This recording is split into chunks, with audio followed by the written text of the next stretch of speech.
নমস্কার বন্ধুরা, আজকে নিরামিষ মুগ ডালের রেসিপি করে দেখাবো আপনাদের। এই যে মুগ ডালটা আমি ভেজে নিচ্ছি। এর মধ্যে আমার ডালটা কি সুন্দর গলে গেছে। যে মুগ ডালটা আমি রেসিপি করছি, দেখুন কি সুন্দর মুগ ডালটা গলে গেছে। এবার এর মধ্যে নুন হলুদ দিয়ে দেবো। এই যে বন্ধুরা, আমি ডালটা কিন্তু কাটা দিইনি, এই যে লবণ দিয়ে দিচ্ছি, হলুদ দিয়ে দিচ্ছি। এবার যখন ফুটে উঠবে তারপর আমি এতে সোমবার দিয়ে দেখাবো। এই দেখুন, আমি কিন্তু ডালটা কিন্তু কাটা দিইনি, দেখেছেন? এইভাবে ডালটা করবেন, নিরামিষ ডাল খেতে খুব টেস্ট হয়। এবার তার মধ্যে দিয়ে দেবো আমি 3টে কাঁচা লঙ্কা। যে যেমন ঝাল খান সেরকম কাঁচা লঙ্কা দেবেন। এই যে বন্ধুরা, তেলটা আমার গরম হয়ে গেছে। এর মধ্যে আমি দেবো জিরে, তেজপাতা আর শুকনো লঙ্কা সোমবার।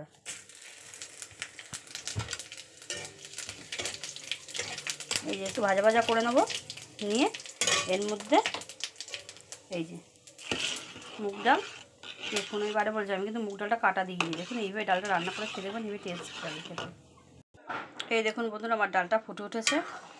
এই দেখুন কত সুন্দর হয়েছে ডালটা। এইভাবে নিরামিষ ডাল করে খেয়ে দেখবেন, মুগ ডাল হেভি টেস্ট লাগে খেতে।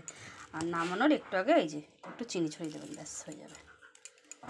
ব্যাস আমার রেসিপি রেডি।